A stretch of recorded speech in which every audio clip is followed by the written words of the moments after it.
Jadi memang apakah dia akan tetap mengikuti aturan pemerintah? Nah, ini kan tidak semuanya ngerti gitu terkait dengan PSBB di daerah. Efektif tidak kira-kira atau hanya menghambur-hamburkan anggaran? Bukan soal efektif tidak efektif, juga berujungnya menghamburkan anggaran.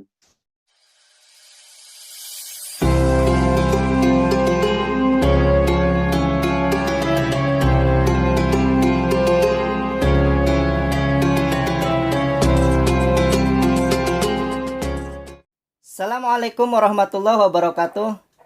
Hai guys, kembali lagi bersama saya di channel Komarudin.net dalam episode Semangat Ramadan.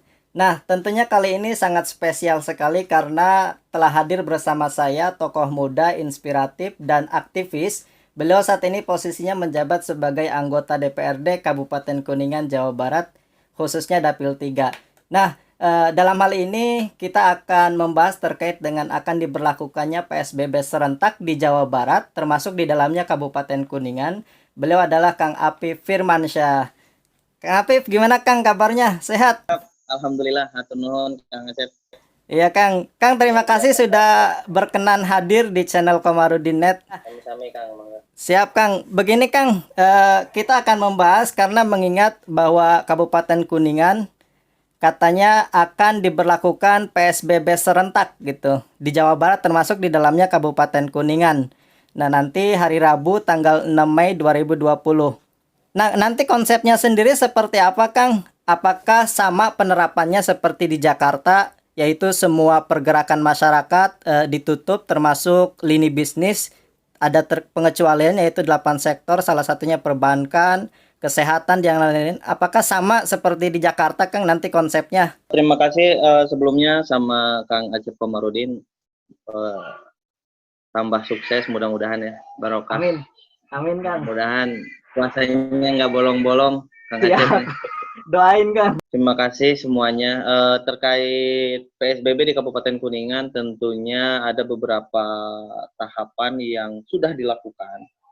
Atau terkait penanganan COVID ya, lebih luas lagi terkait penanganan COVID-19 di Kabupaten Kuningan. Beberapa kali atau beberapa tahapan sudah dilakukan, dari mulai pemerintah daerah melakukan sosialisasi bagaimana masyarakat harus social distancing, diam di rumah, terus memberlakukan dari semua instansi, entah itu instansi pemerintahan ataupun swasta, itu melakukan social distancing juga, terus melakukan sosialisasi bagaimana kita cara bercuci tangan dengan baik, memakai hand sanitizer, memakai masker, dan lain-lain. Di samping itu juga pemerintah daerah, juga kita sebagai penyelenggara pemerintah di legislatif ataupun di eksekutif, kita bekerja sama dalam penanganan atau memutus mata rantai penyebaran COVID-19. Dari mulai anggaran, refocusing anggaran, bekerja sama dengan dinas-dinas teknis, dalam hal ini ada BPBD, Dinas Kesehatan juga. Terkait dengan anggaran, apakah Kabupaten Kuningan sendiri mengalokasikan khusus untuk anggaran penanganan COVID-19 selain dari bantuan pusat seperti itu, Kang? Menganggarkan. Ada beberapa tahap. Boleh tahu nggak, Kang, untuk nominal anggarannya berapa? Kalau nominal persisnya agak kurang tahu karena nggak lihat rincian, tapi secara global ya. Ada beberapa tahap. Tahap pertama itu 18 sampai 19 M. Nah, kemudian direfocusing dari semua dinas itu anggaran-anggarannya itu ada refocusing anggaran sekitar 6% dari setiap dari APBD, totalnya sekitar 20 M. Jadi total semua anggaran itu kurang lebih 35 M. Itu tuh dari APBD Kabupaten Kuningan sendiri, bukan dari bantuan provinsi dan pusat? Ya, dari APBD. Oke. Mengenai hal ini ada rumor, Kang, katanya budget reses anggota Dewan Kabupaten Kuningan masing-masing dipangkas khusus untuk penanganan COVID-19. Benar nggak sih, Kang? Betul itu. 100% ini. 100% dipangkasnya. Bukan dipangkas sih, jadi posisinya gini, bukan dipangkas, direalokasikan dari tadinya. Misalkan kalau di reses kan biasanya gini, biasanya ada sewa tempat ya, ada makan minum biaya itu ya, biaya Iya. minum, biaya makan minum, biaya snack dan lain-lain. Nah, Iya. itu pada waktu kemarin itu dialihkan ke sembako seperti itu. Jadi di mana anggaran yang untuk Iya. makan minum sewa gedung dan itu dialihkan ke sembako. Oke. Anggarannya sendiri berapa sih Kang reses biasanya per masing-masing anggota dewan? Saya nggak pernah ini ya, nggak pernah ngitung total Iya. semuanya ya. Yang Masa jelas nggak sih tahu sih? sekitar ya. Heeh. Heeh. Karena biasanya gini, saya terima beres ya yang ini kan staff ya. Oh Terima gitu. beres misalkan ini untuk ini berapa, ini untuk sekian. Yang penting sih kalau saya apa memberikan arahan kegiatannya harus seperti ini, ininya seperti ini terus kita langsung terjun ke lapangan. Oh Setiap jadi reses nominal tepatnya nggak pernah ngitung saya. nggak Nggak pernah pernah gitu. misalkan ini berapa gitu ya. Belum ngitung lah. Mungkin nanti lah kalau misalkan ada yang nanya lagi, mungkin saya coba cek berapa, ini berapa gitu kan. Itu Oke. bakal biar lebih akurat. Takutnya salah kalau misalkan saya nyebut segini, takut kelebihan. Nyebut Iya. segini, takutnya kurang. Oke, siap.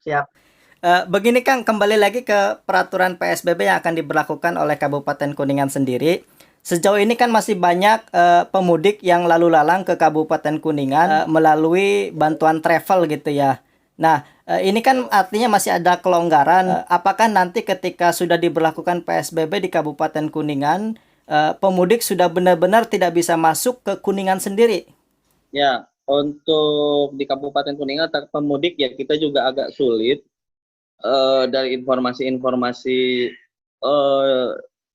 dari teman-teman atau mitra kerja kita di eksekutif bahwa kita sulit mencegah itu karena kita juga mau gimana mencegah sulit, bahasanya dilema lah, dilema. Kita juga harus merasakan bahwa mereka atau perantau lah model yang mungkin tidak seperti Kang Acep gitu ya, ada gaji juga, dia bekerja tetap gitu kan. Ada sebagian besar kan Kabupaten Kuningan kan Berdagang. berpenghasilan di sana itu bekerja ataupun ini usaha ada dagang bubur, rokok, rokok gitu kan, burjo, bubur kacang hijau, juga ada Indomie rebus gitu kan. Nah, yang di mana posisinya mereka itu hari ini itu terdampak PSBB di Jakarta. Nah, mereka mungkin untuk bahasanya gini, bertahan di Jakarta karena biaya hidup tinggi gitu kan, dia lebih baik memilih pulang ke rumah gitu daripada di Jakartanya dia menghasilkan sedikit juga besar pengeluaran banyak gitu, tiang pemasukan nggak ada, pengeluaran banyak, akhirnya yang ada malah sengsara gitu ya. Iya, ketimbang dia sengsara di negeri orang lah bahasanya gitu, di wilayah orang mendingan sengsara di wilayah sendiri lah gitu. Nah, ceritanya kira-kira mungkin. Berarti kalau misalkan hal seperti itu masih ada pelonggaran terkait dengan pemudik yang masuk ke daerah Kuningan, berarti dengan dilakukannya PSBB sama saja dong, Kang? Nah, kalau terkait PSBB gini, puncak mudik yang sekarang ini kan yang mudik ini bisa jadi sudah berkurang ya, walaupun masih ada. Tapi sudah melewati puncak arus mudik lah. Puncak arus mudik masyarakat Kuningan yang terdampak COVID lah intinya.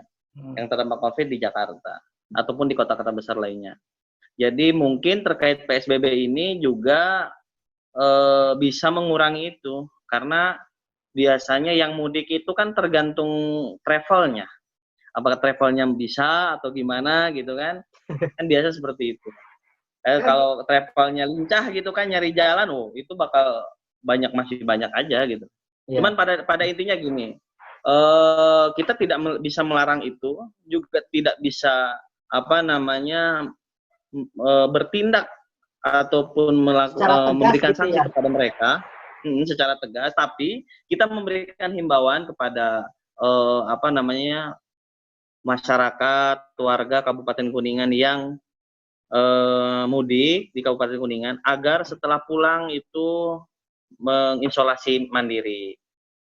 Segera lapor jika ada keluhan-keluhan, entah itu sakit, demam, flu, batuk, dan lain-lain, panas tinggi, dan lain-lain, segera dilaporkan ke gugus tugas COVID-19 di desa masing-masing.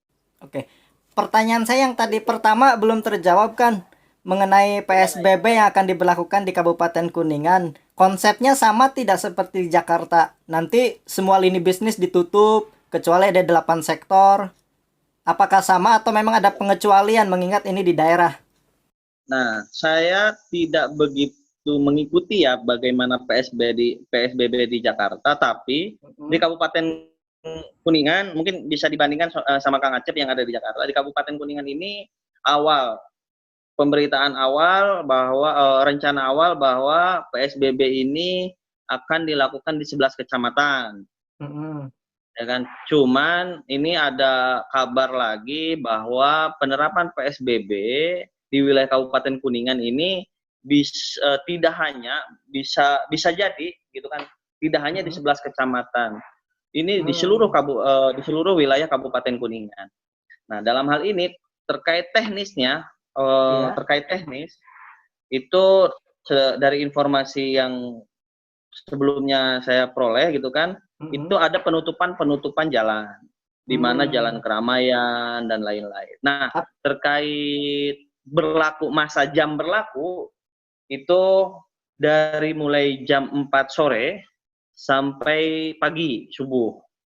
Itu penutupan atau bagaimana? Ya, penutupan. Nah, jalan protokol sendiri ditutup tidak sih jalan protokol sendiri yang ke Cirebon, kemudian ke Cikijing, apakah ditutup atau memang dilonggarkan seperti biasa umumnya? Nah, kemarin 2 hari yang lalu ya, ada rapat antar kepala daerah dan Forkopimda ya, Forum Komunikasi Pimpinan Daerah dari 4 kabupaten kalau nggak salah, 5 kabupaten ya, Cirebon, Kabupaten Kuningan, Majalengka, Indramayu, Tasik, Ciamis gitu, 6 kabupaten ya, saya agak lupa beberapa kabupaten, itu di Majalengka kalau nggak salah tempat rapatnya. Saya sempat baca berita itu, Ciayu Majakuning katanya melakukan rapat koordinasi terkait penanganan PSBB di Betul, Majalengka. karena gimana karena PSBB ini memang harus melibatkan wilayah penyangga atau wilayah sekitar, kabupaten tetangga lah ya. Karena ini juga harus berbicara, tadi kata Kang Acep juga, jalur besar antar kabupaten, antar provinsi, di mana Kabupaten Kuningan kan kalau ke sebelah timur lurus ke provinsi Jawa Tengah kan. Terus ke Selatan, kalau yang ininya ke Kabupaten Cirebon, terus ke Majalengka, juga Ciamis, Tasik. Ini kan jalur-jalur di mana posisi jalur-jalur besar gitu kan, antar provinsi juga antar kabupaten kota. Nah, berarti kan dalam penetapan ataupun ini ditutup atau tidaknya, ini harus melibatkan dari kabupaten-kabupaten tetangga. Nah, dalam hal ini keputusan rapat itu belum menerima, saya secara pribadi ya belum menerima bagaimana hasil dari rapat itu. Ini kan untuk pelaksanaan PSBB sendiri diberlakukan oleh pemerintah Kabupaten Kuningan. Nah, dalam hal ini apakah anggota dewan berperan atau memang hanya sebatas controlling saja? Kembali ke tugas dan fungsi ya legislatif ya, ada 3. 1 adalah budgeting, penganggaran ya. Kedua adalah legislasi, ketiga adalah pengawasan. Dalam hal ini, dalam PSBB ini, porsi ataupun tupoksi kita di legislatif itu dari sisi penganggaran, kebijakan penganggaran, dan pengawasan. Dalam hal ini, legislasi juga mungkin diperlukan jika nanti ada arahan khusus dari pemerintah provinsi atau pemerintah pusat, harus ada peraturan untuk untuk mengatur dalam hal ini perda. Kalau perda kan kita yang beda dengan misalkan perbub ya. Jika arahannya perbub berarti cukup dengan perbub. Seperti itu Kang. Jadi pada kesimpulannya kita di legislatif bekerja sama dengan pemerintah eksekutif, pemerintah daerah, Mm-mm. itu dalam hal penanganan COVID ini. Kita di legislasi tadi dalam hal penganggaran, hak budgeting ini kan di kita. Eksekutif melaksanakan sebagai apa namanya pelaksana anggaran atau kuasa pengguna anggarannya kan di sana di eksekutif. Iya, iya. Oke. Analisa Kang Apip terkait dengan pemberlakuan PSBB di daerah, apakah akan efektif atau tidak? Mengingat di daerah sendiri kan masyarakat perkampungan ya. Jadi memang apakah dia akan tetap mengikuti aturan pemerintah? Nah, ini kan tidak semuanya ngerti gitu terkait dengan PSBB di daerah. Efektif tidak kira-kira atau hanya menghambur-hamburkan anggaran?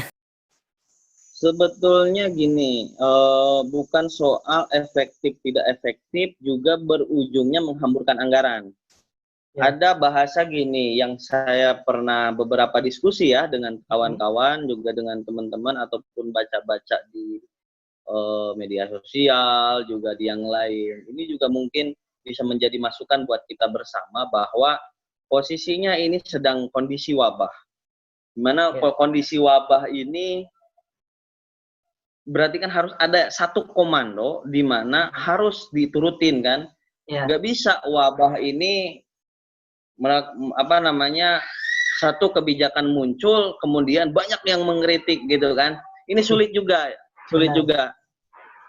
Apalagi ya Kang Acep juga tahu, mungkin kawan-kawan pemirsa juga tahu di mana di kita itu selalu mengedepankan kecurigaan ketimbang apa namanya melihat manfaat dari setiap kebijakan yang selalu berpikir negatif. Tapi plus minus juga ya, kalau misalkan kita selalu positif juga gimana mengkontrol pemerintah kita gitu kan. Iya. Nah, tapi hal-hal inilah saya rasa tidak dibahas di sini. Tapi terkait tadi saya ingin menanggapi bahwa terkait PSBB ataupun kebijakan selalu beranggap ke pembuangan ataupun anggaran ya, atau membuang-buang anggaran ya. Menurut saya tidak seperti itu.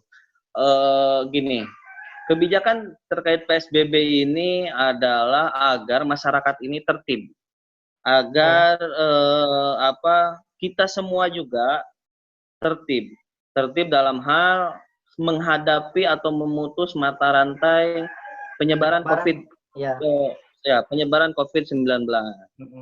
Dalam hal ini yang diharapkan dari PSBB ini kurangnya interaksi juga interaksi antar masyarakat tetap di rumah, mengisolasi diri agar tadi analisisnya kan agar si virus ini berinkubasi. Benar. Masa inkubasinya ini kan 14 hari ya. Betul, masa inkubasinya. Mudah-mudahan tidak tersebar secara meluas.